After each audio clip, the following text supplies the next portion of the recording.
Dia tidak bisa memposisikan dirinya dan tidak bisa melihat fakta bahwa apa yang dilakukan oleh presiden adalah kebenaran. Tidak bisa. Kelopak matanya udah ditutup bahwa semua yang dilakukan oleh Jokowi itu salah total. Salah total. Semua yang dilakukan oleh Jokowi itu salah total. Nggak ada benar-benarnya. Ini orang yang sudah kelopak matanya ini iblis semua. Nah, orang jelas-jelas punya mental baja, menginginkan perdamaian, menyodorkan nyawanya untuk ditaruhkan.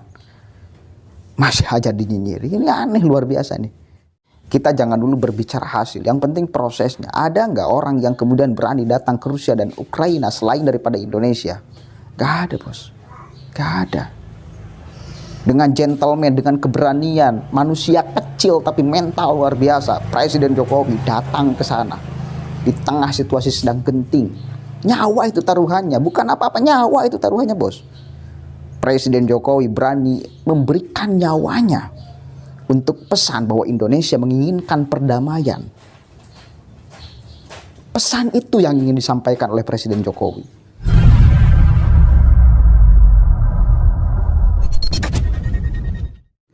Assalamualaikum warahmatullahi wabarakatuh. Hamdan syukranillah amma ba'd. Sahabat manusia plural yang saya hormati dan saya banggakan.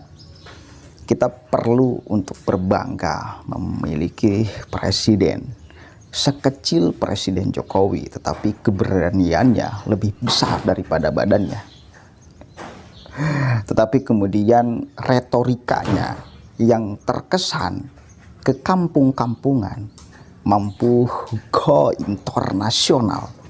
Bahkan sekarang Presiden Jokowi sedang menjadi sorotan dunia karena berani datang ke Rusia dan Ukraina. Kita ingat dulu Bung Karno, bagaimana beliau menjadi macan Asia. Keberanian Presiden Jokowi perlu untuk kita acungi jempol. Karena satu kali lagi, meskipun badannya kecil, tetapi nyalinya gede banget. Tapi aneh, kok ada ya orang Indonesia yang justru nyinyir ketika Presiden Jokowi datang ke Rusia dan Ukraina. Mereka tidak bisa memposisikan diri sebagai warga Indonesia yang baik. Kalau di dalam negeri, oke lah mungkin dinyinyiri program-program dan sebagainya. Ini urusan dunia. Presiden Jokowi menginginkan untuk Rusia dan Ukraina berdamai. Dan Indonesia siap menjadi jalan tengah salaman antara Rusia dan Ukraina. Menjadi jembatan perdamaian. Itu satu usulan yang sangat luar biasa. Kita jangan dulu berbicara tentang hasil. Yang penting prosesnya dulu. Ya, yang penting prosesnya dulu. Bahwa kemudian nanti Rusia dan Ukraina berdamai, gegara Jokowi datang ke sana, itu ya syukur alhamdulillah. Kalaupun tidak, minimal Indonesia sudah bersikap. Satu kali lagi, minimal Indonesia sudah bersikap berpihak bukan ke Rusia, bukan ke Ukraina, tetapi kepada perdamaian dunia. Ini yang paling penting.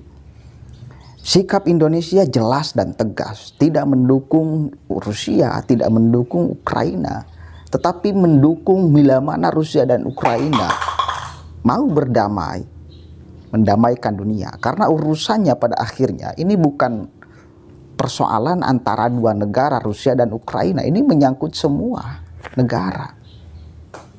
Ya, begitu saudara. Tapi satu kali lagi, ada orang yang terus menghibahkan dirinya untuk nyinyir. Aneh saya ini, orang ini ya. Satu kali lagi, dia tidak bisa memposisikan dirinya dan tidak bisa melihat fakta bahwa apa yang dilakukan oleh presiden adalah kebenaran. Tidak bisa.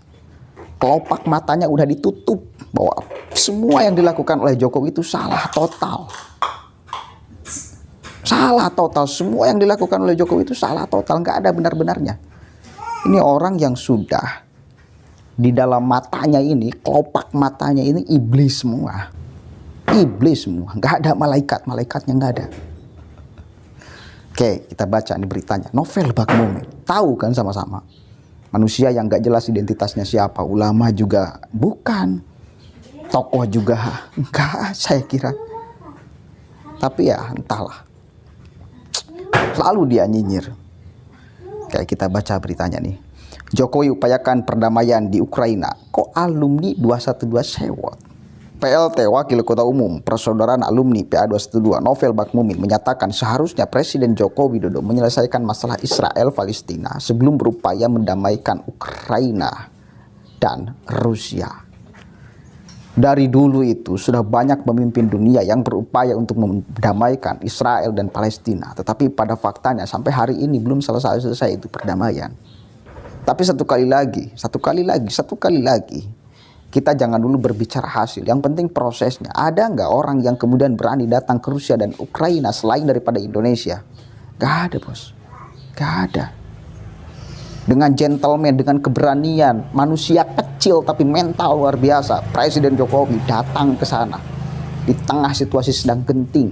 Nyawa itu taruhannya, bukan apa-apa, nyawa itu taruhannya, bos. Presiden Jokowi berani memberikan nyawanya untuk pesan bahwa Indonesia menginginkan perdamaian. Pesan itu yang ingin disampaikan oleh Presiden Jokowi. Gak peduli mungkin pada akhirnya nyawanya menghilang, tapi alhamdulillah sekarang faktanya Presiden Jokowi masih selamat. Ya. Mental itu yang susah untuk kita dapatkan tuh. Mental itu yang kemudian perlu untuk kita apresiasi, perlu untuk kita puji. Faktanya itu kebenaran. Faktanya itu kebenaran. Mana ada orang yang menginginkan kerusuhan. Mana ada orang yang tidak menghendaki perdamaian. Bila mana orang seperti itu, ya wis berarti dia bukan manusia. Mental manusianya rusak tuh. Cara pikir manusianya rusak. Hati nuraninya sebagai manusia rusak. Nah, orang jelas-jelas punya mental baja, menginginkan perdamaian, menyodorkan nyawanya untuk ditaruhkan. Masih aja dinyinyiri. Ini aneh luar biasa nih. Manusia ini. Menurut dia, perperangan yang paling lama dan tidak selesai itu ialah penjajahan Israel atas Palestina dan sangat penting untuk diselesaikan. Satu kali lagi, banyak sekali pemimpin-pemimpin dunia yang berusaha untuk mendamaikan kedua itu negara, Israel dan Palestina, ya. Tetapi pada faktanya sampai hari ini masih perang. Masih perang sampai hari ini.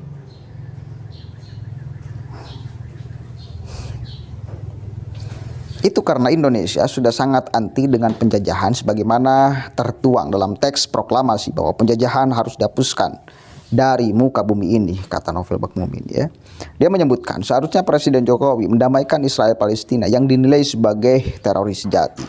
Terus membantai warga Palestina. Bukan Rusia didamaikan dengan Ukraina, tetapi boleh saja asal Israel berani untuk didamaikan lanjutnya. Dia menyatakan Rusia punya komitmen akan berhenti perang ketika Israel juga tidak menjajah Palestina.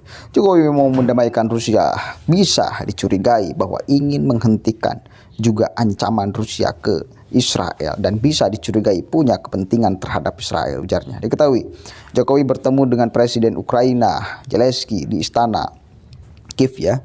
Dia menyampaikan kunjungannya tersebut merupakan bentuk kepedulian masyarakat Indonesia untuk Ukraina. Saya sampaikan ke Presiden Zelensky bahwa kunjungan ini saya lakukan sebagai manifestasi kepedulian Indonesia terhadap situasi di Ukraina, kata Jokowi.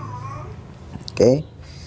Selain itu, dia juga menyampaikan pentingnya penyelesaian damai dalam konflik antara Ukraina dan Rusia, meskipun hal tersebut dinilai masih sulit dilakukan. Dalam kaitannya ini, saya menawarkan diri untuk membawa pesan dari Presiden Zelensky untuk Presiden Putin yang akan saya kunjungi, segera, lanjut Jokowi. Pada kesempatan yang sama, alumnus Universitas Gadjah Mada UGM itu juga menyampaikan kepeduliannya terhadap dampak perang bagi kemanusiaan. Untuk itu, Indonesia berupaya untuk memberikan bantuan berupa obat-obatan dan komitmen rekonstruksi rumah sakit di sekitar Kiev. Jokowi juga membahas peran Ukraina sebagai rantai pasok pangan dunia, sehingga dia menilai semua usaha harus dilakukan agar Ukraina bisa kembali mengekspor bahan pangan. Penting bagi semua pihak untuk memberikan jaminan keamanan bagi kelancaran ekspor pangan Ukraina, termasuk melalui pelabuhan laut. Saya mendukung PBB dalam hal ini, ucap mantan wakil kota Surakarta itu. Oke. Oke, intinya itu ya. Kemarin sudah kita tahu sama-sama bagaimana Presiden Jokowi datang ke Presiden Rusia dan Ukraina.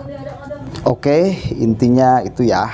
Yang jelas bahwa di Indonesia, kalau di sini ada orang di luar Indonesia yang kebetulan nonton, ketahuilah Indonesia ada 1-2 orang yang selalu nyinyir kepada Presiden Jokowi. Saya yakin kemarin juga dikatakan oleh salah satu mahasiswa di Rusia bahwa berita di Rusia sana meliput positif tentang kedatangan Presiden Jokowi yang membawa pesan damai.